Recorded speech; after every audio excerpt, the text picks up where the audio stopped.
Hola amigos, una entrevista más en Tercer Fútbol. Aquí nos acompaña el profesor Diego Fernández desde Argentina, director técnico, ex arquero. Si mal no me equivoco, es el primer arquero que tenemos invitado aquí en Tercer Fútbol que nos acompaña en esta charla que vamos a mantener. Autor de un libro que ya lo vamos a ir desarrollando y que también jugó en el fútbol peruano. Diego Fernández. Diego, muy buenas tardes. ¿Cómo está? Un saludo grande desde Tercer Fútbol. Bienvenido. ¿Qué tal, Martín? Bueno, buenas tardes.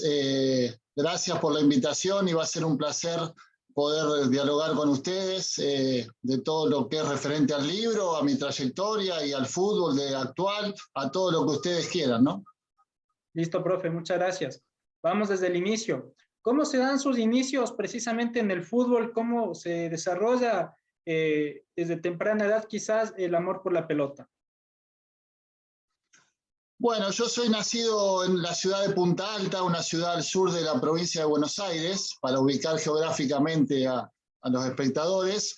Y nací en una familia donde mi papá también fue futbolista, fue arquero, y mi hermano, somos dos hermanos, mi hermano menor, Darío Fernández, también futbolista, actualmente radicado en Estados Unidos.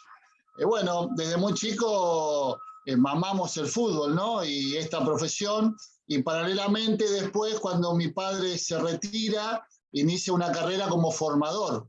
Entonces estuvimos siempre muy ligados, no siempre al ámbito de jugar al fútbol, sino también al ámbito de dirigir, ¿no? Claro, justamente, ¿cómo se da esos inicios ya en lo que sería el fútbol profesional? Sabemos que pasó por varias divisiones del fútbol argentino. ¿Cómo se da eso de ya ir a las grandes canchas, de estar en las camisetas más representativas que usted las puede ir detallando en su carrera? Bueno, yo inicio en mi ciudad, Punta Alta, haciendo inferiores en el Club Sporting y después debutando en Primera División en el Club Rosario Puerto Belgrano de mi ciudad.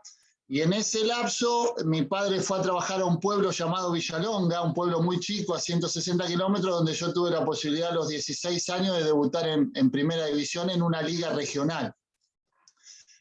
Después de mi debut en lo que es la Liga del Sur de Bahía Blanca, me ve Villamitre de Bahía Blanca para que lo refuercen aquellos viejos acá en Argentina torneos del interior, cuando todavía no existían esa variedad de torneos que hay hoy, ¿no? Y que se ha globalizado todo y que los chicos del interior tienen más acceso al fútbol profesional.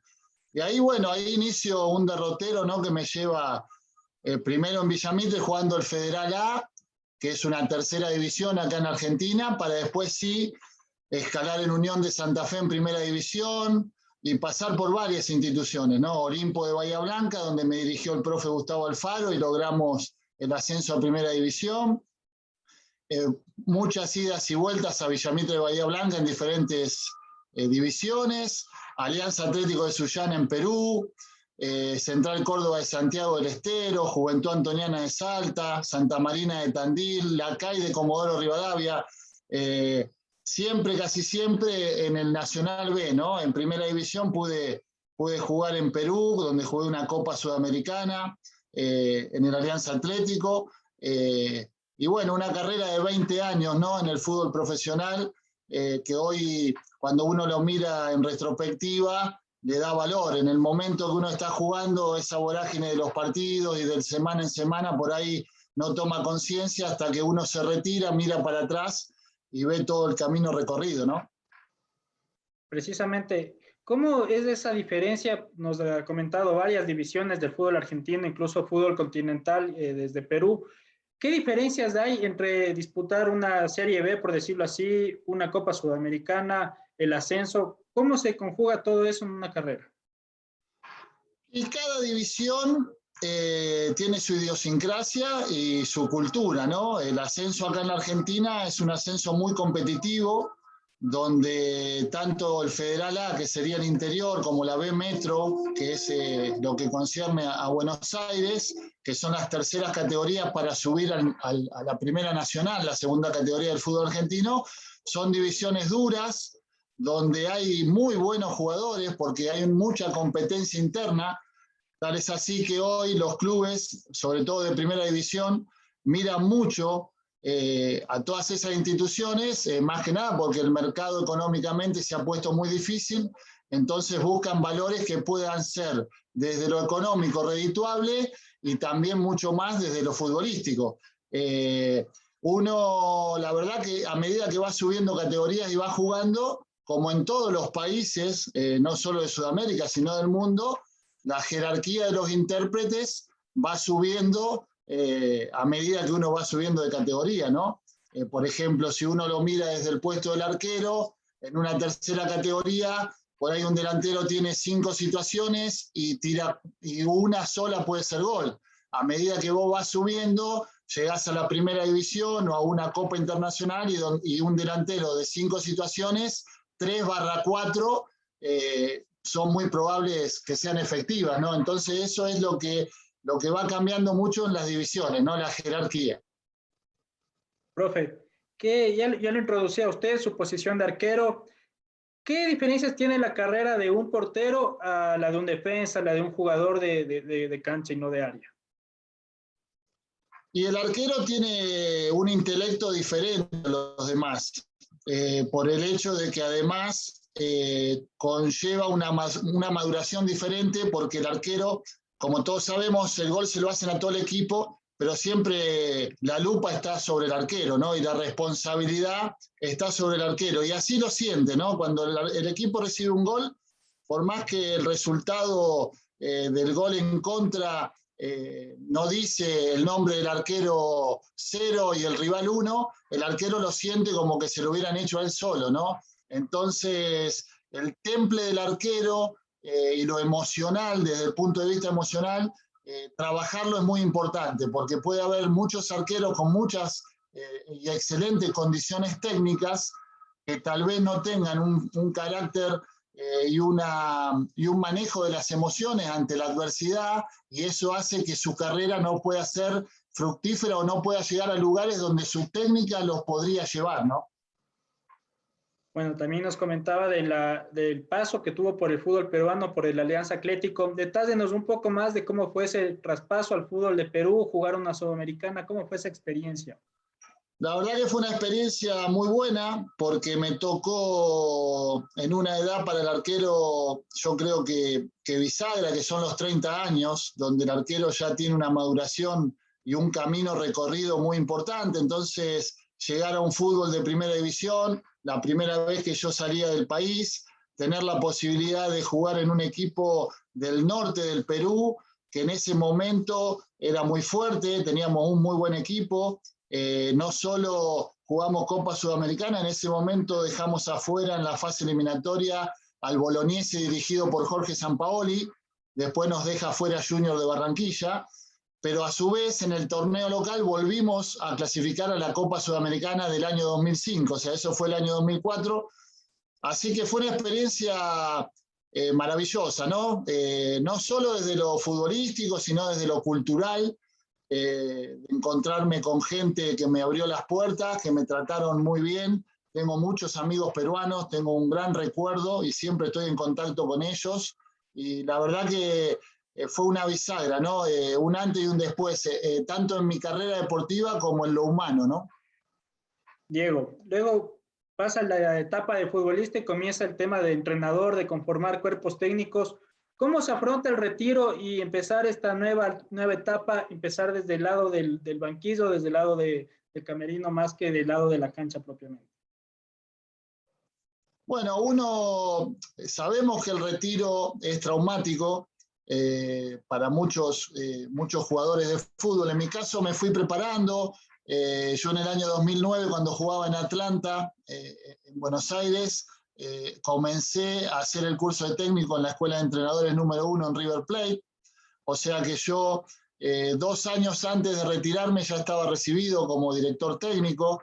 O sea que me fui preparando y fui buscando otras alternativas o mirando al futuro, ¿no?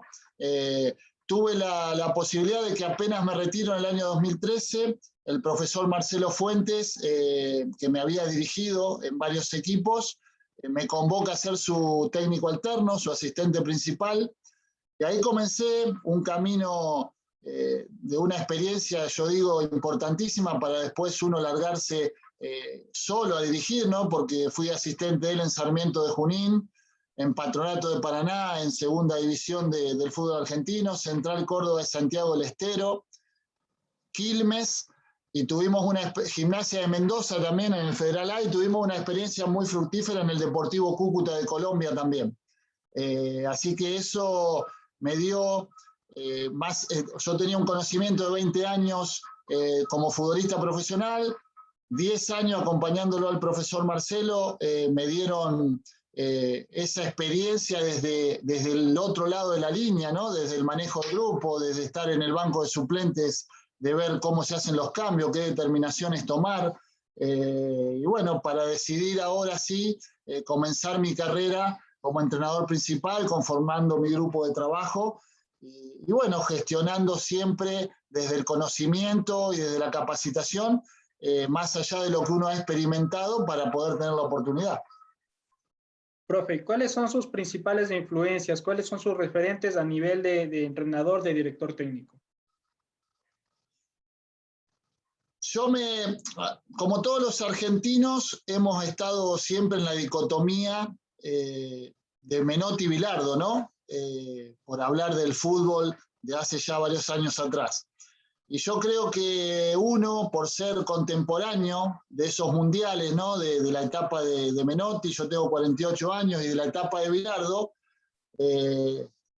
uno tiene que ser inteligente y reconocer que han sido dos escuelas muy importantes en el fútbol argentino y de las cuales de los dos hay que tomar las mejores cosas. De hecho, la escuela menotista, donde todos sabemos que hoy entrenadores de élite como Guardiola y como muchísimos más alaban y hablan mucho de Menotti, y la escuela bilardista, que también ha dejado una enseñanza terrible desde las modificaciones tácticas, desde sus metodologías.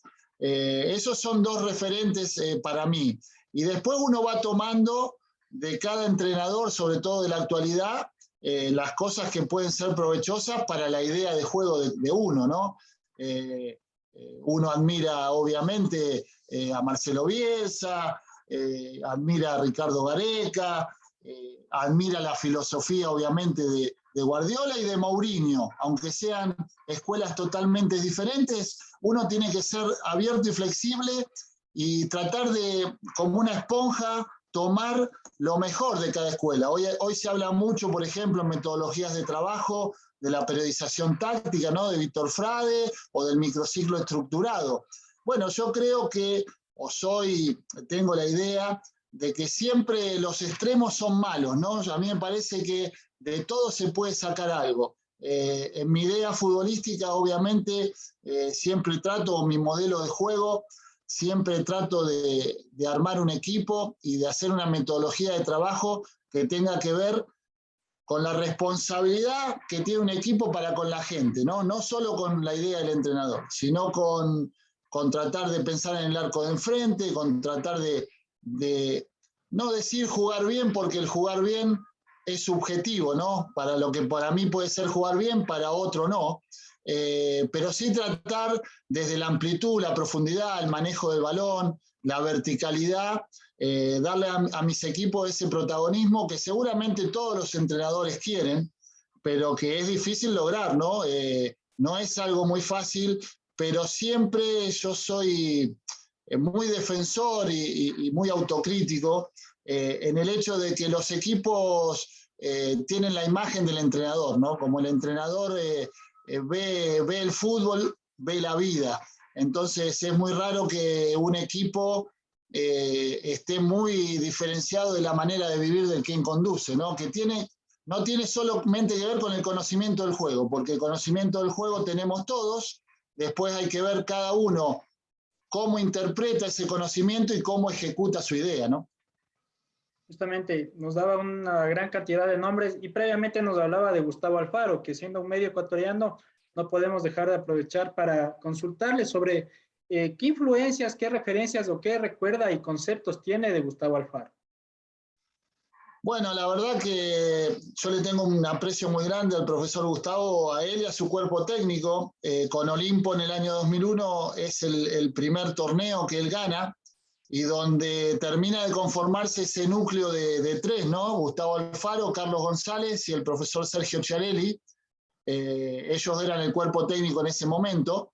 De ahí no se separaron más. Sí fueron, obviamente, reclutando gente como Cristofanelli y otras personas que hoy se suman al cuerpo técnico, porque estamos hablando de un tiempo que los cuerpos técnicos no eran tan multitudinarios como ahora, ¿no? No existía el analista de video, no existían un montón de cosas que hoy están ya entre nosotros. Así que la verdad que un recuerdo bárbaro. El profe Gustavo no ha cambiado su esencia, así como es hoy. Era en el 2001 cuando a mí me dirigió, una persona muy preparada culturalmente, algo que a mí obviamente siempre me sedujo, porque mi idea va por ese camino, por eso el libro y por eso tratar siempre de generar jugadores intelectualmente aptos, no solo para lo que pasa dentro del campo de juego, sino también para lo que ocurre afuera. Así que bueno, tengo los mejores recuerdos, siempre obviamente haciendo fuerza para que les vaya bien, y bueno, lo están logrando, están haciendo una muy buena eliminatoria, y ojalá se termine dando esa clasificación a Qatar, ¿no? Que creo que la tiene merecida. Precisamente, y hablaba de lo que es de Gustavo Alfaro ahora con Ecuador y en este transitar hacia el Mundial de Qatar. ¿Cómo ha visto esta eliminatoria de Ecuador? ¿Cómo ha visto que se ha plasmado esa idea de Gustavo Alfaro en lo que es la oncena ecuatoriana? Muchos jugadores jóvenes, ha descubierto algunos talentos nuevos. ¿Cómo usted lo ha observado durante este proceso en la selección de Ecuador? La verdad que fue una grata sorpresa. Me pasa lo mismo con Perú, donde yo veo que Sudamérica ha logrado, algunos países han logrado que esas transiciones de planteles no se hagan tan duras y tan difíciles, ¿no? Tan conflictivas. Antes pasaba que por ahí un equipo lograba una clasificación al Mundial y pasaban 2 o 3 eliminatorias porque había un cambio de nombre, jugadores que se retiraban y no había un recambio. Yo hoy estoy viendo en Perú, estoy viendo en Ecuador, que eso ya no se hace tan pronunciado.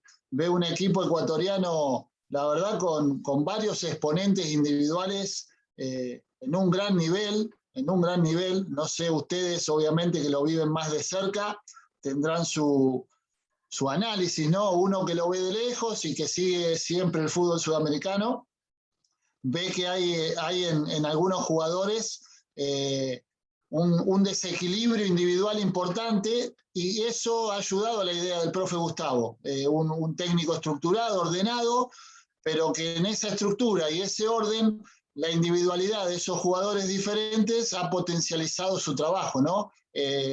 Yo creo que el profe Gustavo a su idea, una idea sola por sí sola no funciona, hay que rodearla de una estructura, la ha rodeado, esa estructura después se convierte en un hábito para luego tener un patrón. Y ese patrón de juego, lo único que lo puede desestructurar es la individualidad y la jerarquía de los jugadores, ¿no? Y en este caso lo veo muy bien a Ecuador en ese aspecto.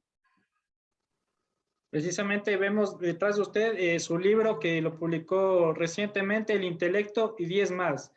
¿De dónde surge esa idea de desarrollar un libro, de aportar con un texto al fútbol?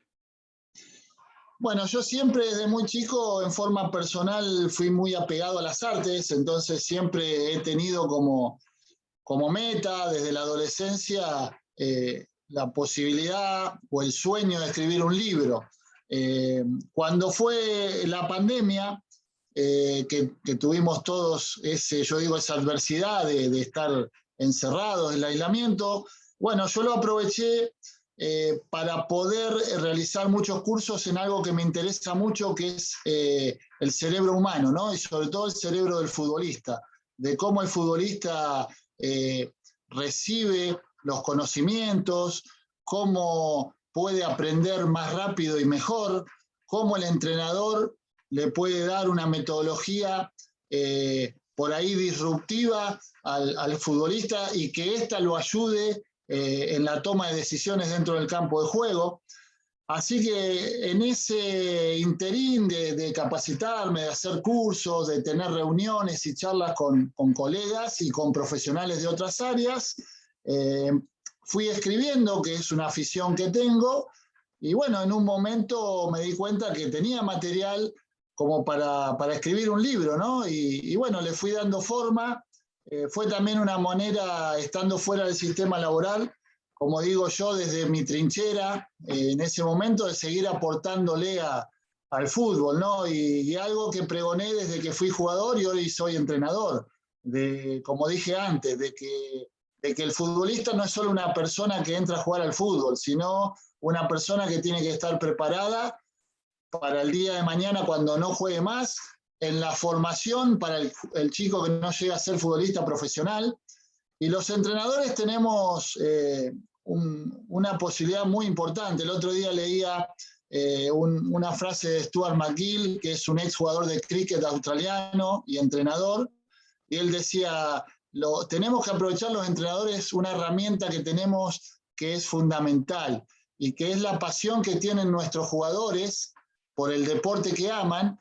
Entonces nosotros podemos convencerlos y podemos guiarlos hacia las cosas buenas que tiene la vida y que no tienen que ver solamente con el deporte, ¿no? Y me parece que es una frase bárbara, porque los entrenadores no tenemos que dejar nunca de hacer docencia.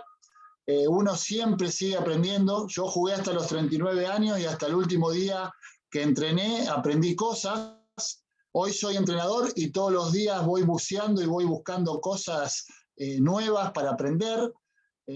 Así que bueno, se dio este libro de hace 5 meses que salió y que está de a poquito caminando por distintos lugares, del boca en boca ahora. Si todo va bien, el mes que viene se va a poder comprar en todos los países de habla hispana, así que eso también es importante, así que es una satisfacción muy grande para mí el intelecto y 10 más. Profe, a modo de subtítulo está todo tiene que ver con todo. ¿Qué quiere decir aquella frase partiendo del intelecto y 10 más? Y lo que te decía antes, yo creo que todo lo que uno haga paralelamente a la profesión que tiene, en este caso la tuya de comunicador social, la mía como entrenador, va a repercutir, aunque uno no lo haga con ese objetivo, en nuestra profesión. Si yo hoy, a mí me gustan las artes, a otra persona le pueden gustar las ciencias y a otra persona las matemáticas, o sea, las ciencias exactas, a otro las ciencias más investigativas. Y no tengas dudas que todo eso, por eso el todo tiene que ver con todo va a repercutir en un mayor crecimiento intelectual nuestro, y a un mayor crecimiento intelectual nuestro, indudablemente yo voy a ser un mejor entrenador, un futbolista va a ser un mejor futbolista, un comunicador social va a ser un comunicador social de élite, si se preocupa todos los días en crecer. Por eso es el mensaje, ¿no? De todo tiene que ver con todo, tanto lo social como uno cuando se reúne con amigos o cuando se reúne con un jefe, siempre todo es una oportunidad para seguir creciendo, ¿no? Y para seguir tomando conocimiento. Profe, lo dice directamente el intelecto, usted ya nos hablaba un poco de lo mental que implica los conceptos que se ven en su libro. ¿Cómo se entrena a un jugador el tema mental, el tema de la cabeza? ¿Cómo se lo va edificando? Porque quizás lo que son los pies, por decirlo así, nace con eso y se depura la técnica, pero el aspecto mental, ¿cómo se lo entrena? Yo sé que es muy amplio, pero a breves rasgos, ¿cómo se lo puede describir? Sí, es un tema, vamos a partir de algo, que es la sociedad actual en la que vivimos. Hoy nosotros vivimos en una sociedad de la inmediatez, le digo yo, la sociedad de lo inmediato. Queremos todo rápido y queremos tener gratificación inmediata. Hoy el problema que tenemos, que esa inmediatez obviamente ataca al fútbol, porque el fútbol es una parte importante del ADN social y cultural en todo el mundo, ¿no? Mucho más en Sudamérica. ¿Qué pasa? Nos encontramos con hinchas ansiosos, con dirigentes ansiosos, con jugadores ansiosos y además con entrenadores ansiosos. Entonces lo mental, hoy más que nunca, hay que trabajarlo continuamente, con charlas y con profesionales. Hoy ya los profesionales, los psicólogos deportivos, los doctores en neurociencia, están íntimamente relacionándose con los jugadores, porque yo digo algo, el conocimiento del juego tiene un techo. Todos podemos conocer el juego, ¿no? Hasta una persona por ahí que no haya jugado al fútbol y hasta una persona que hasta ni le interese el fútbol, si uno lo pone a estudiar, hoy con todas las plataformas y todas las posibilidades de información que tenemos, va a conocer el juego hasta el mínimo detalle. Ahora bien, después estará la interpretación que dijimos antes de cómo ejecutar el juego. Ahora hay algo que es infinito y que es el ser humano que ejecuta el juego. O en un grupo hay 30 personas con diferentes construcciones personales, con diferentes emociones, con diferentes problemas en el día a día, y eso va cambiando continuamente. Por eso hoy el entrenador y el grupo de trabajo no solo tiene que ser un entrenador del juego en sí, sino tiene que estar muy abocado a esa mente que vos decís, a entrenar esa mente, a tener charlas, a armar una estructura donde el jugador pueda salirse de esa presión que generan hoy las redes sociales, que generan hoy los hinchas, los dirigentes y todo. Hoy hay mucha presión, entonces el jugador se tiene que abstraer de eso y no es algo fácil. Por eso, como está muy buena la pregunta, porque yo creo que el entrenamiento mental hoy está a la par de cualquier entrenamiento de la capacidad condicional de un jugador. Claro, y traducir luego una mente colectiva, por decirlo así, porque es un jugador individual y luego se tiene que traducir a lo que es del equipo.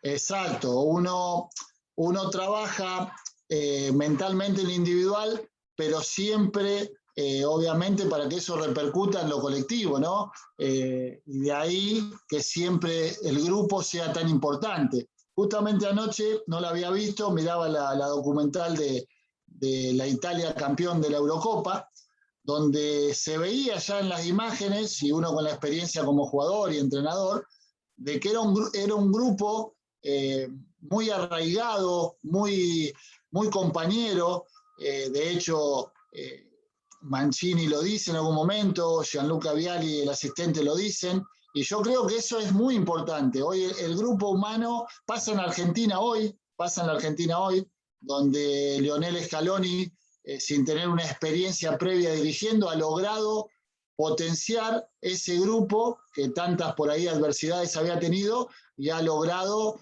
esa sinergia entre el cuerpo técnico, el jugador y el ego individual con el colectivo, que le está dando su premio, ¿no?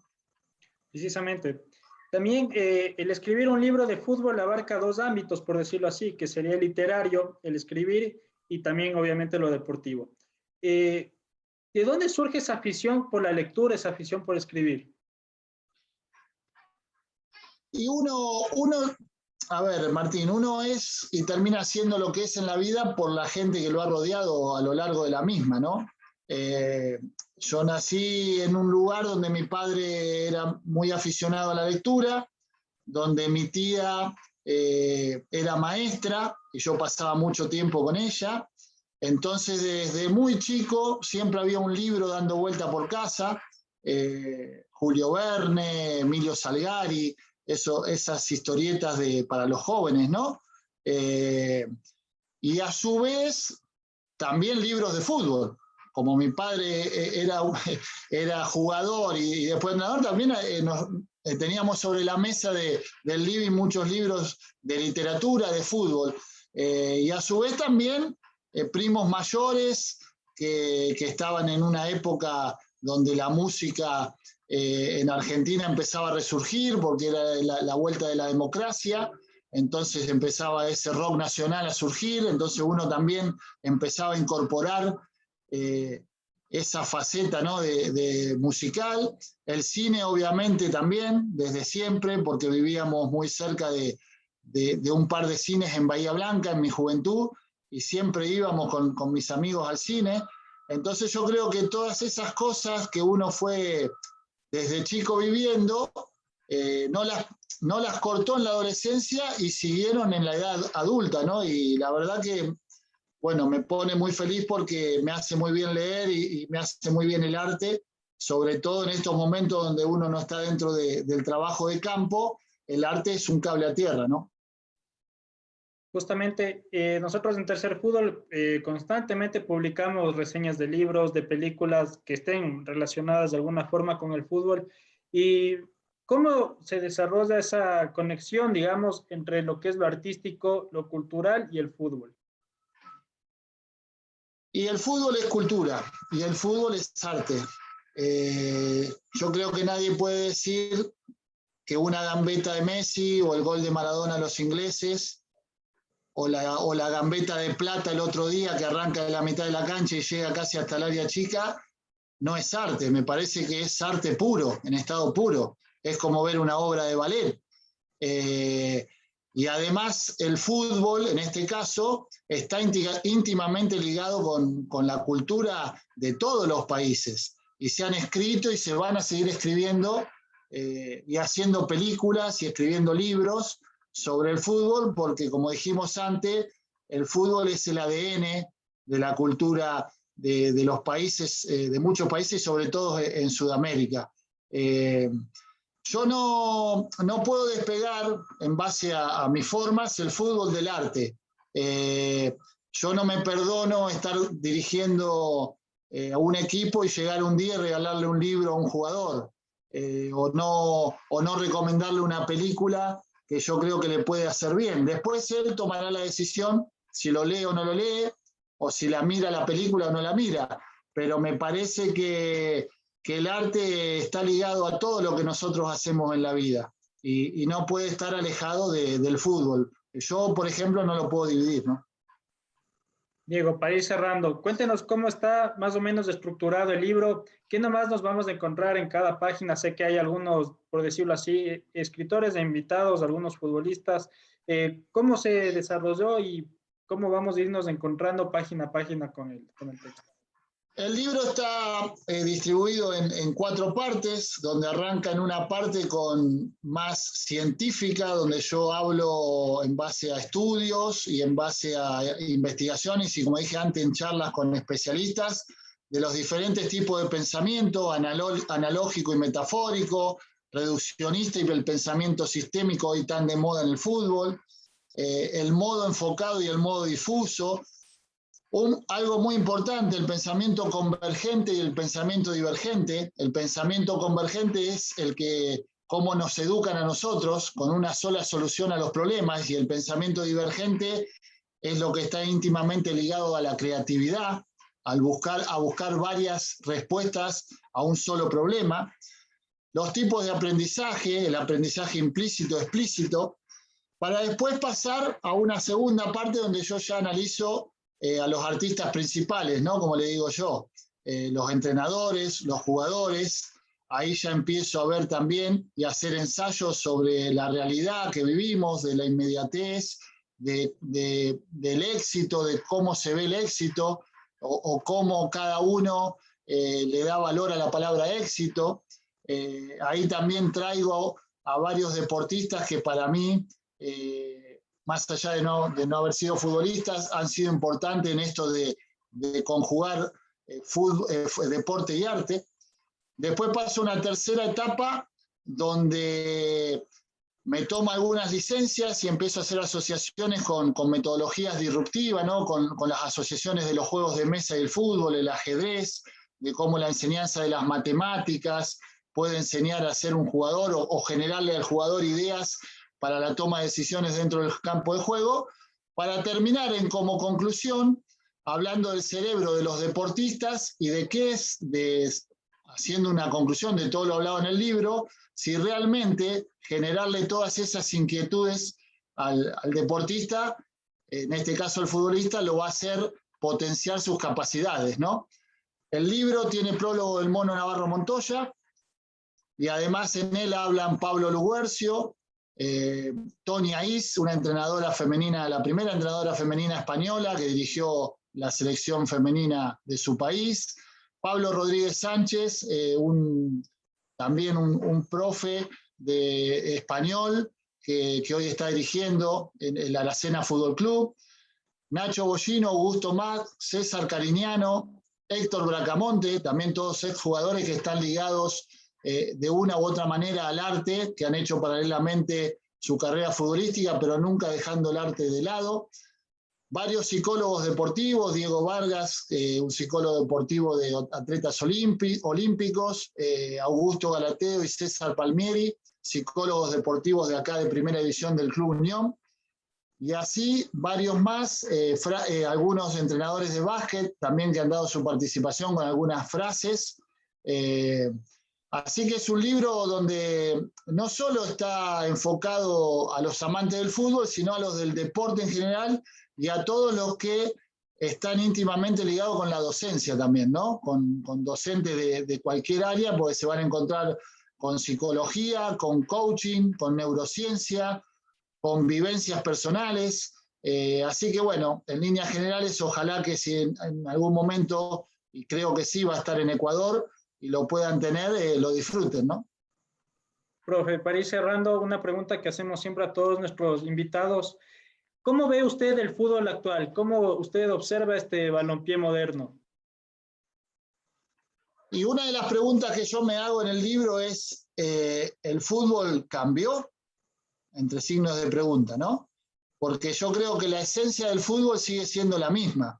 Lo que puede haber cambiado son algunas reglas, obviamente, y el entorno. Este entorno que hablábamos de inmediatez, este entorno de, ¿cómo puedo decir?, de poderes económicos que arman selecciones en clubes, pero en sí el juego no ha cambiado. El juego se trata de plasmar en la idea, en el campo de juego una idea que te dé resultado para ganar.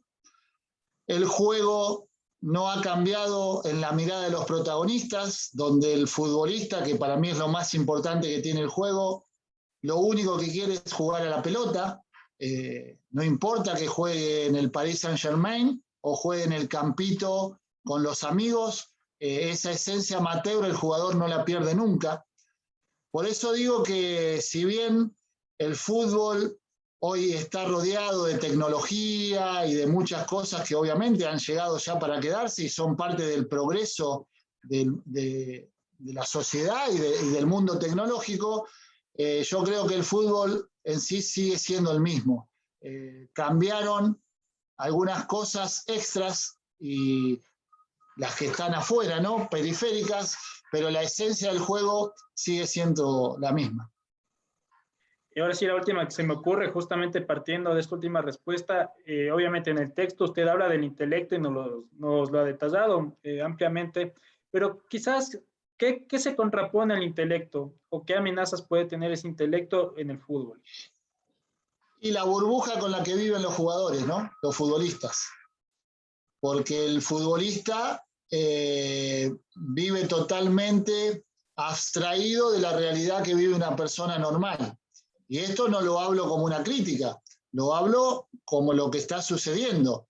Yo lo llamo el síndrome de los 6 días, donde en una semana normal uno juega un día domingo y ya el día lunes ya está proyectando el otro partido. O sea que tenés lunes, martes, miércoles, jueves, viernes, sábado, 6 días y el domingo volvés a jugar. Entonces eso hace que uno setee el tiempo distinto a una persona común.